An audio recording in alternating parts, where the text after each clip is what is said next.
सच्चिदानंद भगवान की जय।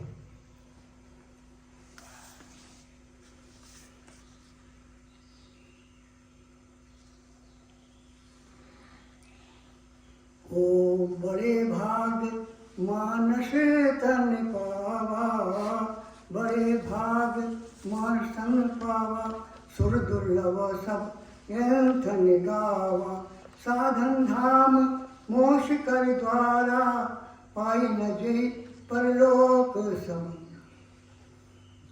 हमारे महापुरुषों ने महाकाव्यों में ये बात कही है कि जितनी भी योनियां हैं उनमें सबसे श्रेष्ठ मनुष्य योनि है और मनुष्य योनि को ही ज्ञान करने का अधिकार है।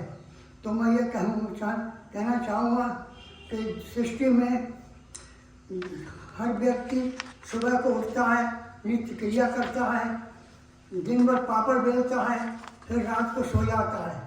जब रात को सो गया, सपना देखा, उसके बाद गहरी निंद्रा में चला जाता है और गहरी निंद्रा में जा कर के वो सुबह को उठती है तो फिर नित्य क्रिया करता है और नित्य क्रिया करके फिर दिन भर पापड़ बेचता है। सारे बंधुओं, सोचने की बात है कि सारी जिंदगी यही करते चले जा रहे हो, लेकिन सोचना चाहिए कि मनुष्य का जो लक्ष्य है उसे अपने आप में होना चाहिए। दूसरी बात यह है कि इसमें मनुष्य शरीर में ही ज्ञान प्राप्त कर सकते हैं, अन्यथा किसी में प्राप्त नहीं कर सकते हो। देखो तप में, जप में, ध्यान में, सदा पूजा में, पाठ में उसका कारण जान लेना चाहिए। मनुष्य कारण जानता नहीं है और कर्म करने लगता है, इसका वो जिंदगी भर करोगे लेकिन उसका लक्ष्य मालूम नहीं तो तुम उसको नहीं जान सकोगे।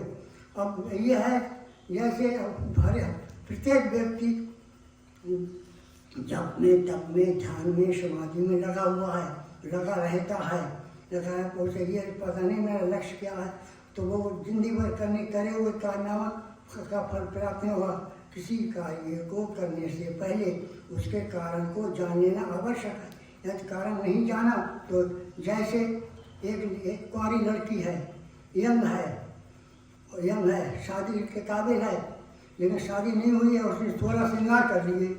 जब 16 श्रृंगार कर लिए उसने तो लोग क्या कहेंगे, जो देखेगा सार्थक कहेगा निरर्थक, यानी वो निरर्थक कहेगा। क्यों कहेगा निरर्थक? कि उसने अपने पति को देखा नहीं है और श्रृंगार करके बैठ गई।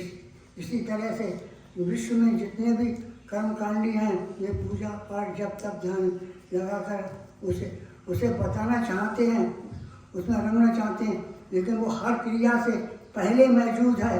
उस मौजूद ही वो जानना चाहिए और उसे जान करके मनुष्य जान करके कृत्य हो जाता है।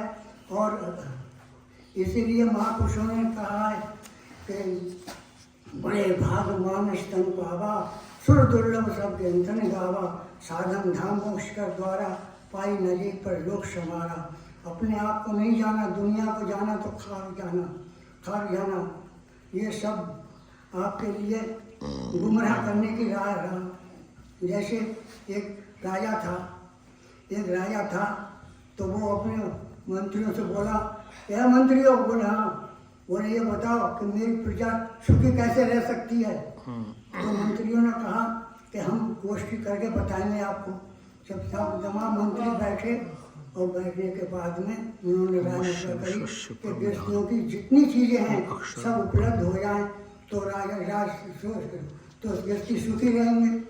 ये बात कह मंत्री से राजा के बोले मंत्री के राजन एक सुझाव है। बोले क्या? बोले जितनी भी सामग्री है गृहस्थियों की वो सब उपलब्ध करा दी जाए तो उसमें जो है प्रजा सुखी रहेगी। तो राजा बोले इसमें क्या बात है, कोष से धन ले लो और फिर लगाओ। उन्होंने नुमाइश लगाई, नुमाइश में जितनी चीज़ें ही तो ढंगोरा पिटवा दिया कि एक वस्तु एक दिन में एक चीज़ फ्री आप चार्ज ले जा सकता है। तो जो आवे हाथ धरे और ले जाए, हाथ धरे और ले जाए। लेकिन एक व्यक्ति आता था, घूमता था, वो हाथ किसी पर नहीं रखा। जब हाथ किसी पर नहीं रखा तो मंत्री ने पूछा कि तुम्हारे कोई समझ में नहीं आई चीज़? बोले क्या आना मना है? बोले नहीं नहीं, मैं ये नहीं कह मना है। वो चला गया अपने घर पे। मंत्री दूसरे दिन रात दरबार में बैठ करके राजा ने पूछा क्या हाल है? बोले साहब आपकी जय जयकार है, आपकी कीर्ति हो रही, आपका यश फैल गया है। फिर बोले क्या बात है? बोले एक व्यक्ति आता है और वो किसी का हाथ नहीं रखा है। बोले ऐसी क्या कमी चीज़ में है, कल मैं निरीक्षण करूँगा।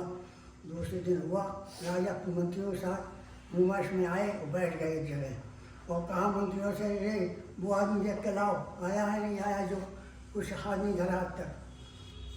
तो मंत्री गए नुमाइश में, देखा वो आदमी मिल गया और मिलकर उसने कहा कि तुम्हें राजा बुला रहे हैं। व्यक्ति लंबे लंबे पैरों से आया महाराज जी के, राजा साहब के पास और कहा कि उन्होंने उनका अदाब किया। बोले भाई तुम रोज़ आते हो? बोले हाँ सरकार मैं रोज़ आता हूँ। बोले तुम्हें कोई चीज़ पसंद नहीं आई? बोले आई तो है सरकार, यदि कोई मना कर दे तब। बोले ये राजा मेरे राजा का आर्डर है कि जिस पर तुम हाथ रखोगे वो वस्तु तुम्हारी होगी। अब बताओ समझदार व्यक्ति हो कि वो आदमी क्या करेगा? तुम नहीं बता पाए, मैं बता देता हूँ कि वो राजा के सर पे हाथ रख दिया उसने। राजा तरफ से बोला है ये क्या करता है? बोले महाराज जितने आपके राज में बेवकूफ़ हैं उतने मैं नहीं हूँ। बोले क्या बात?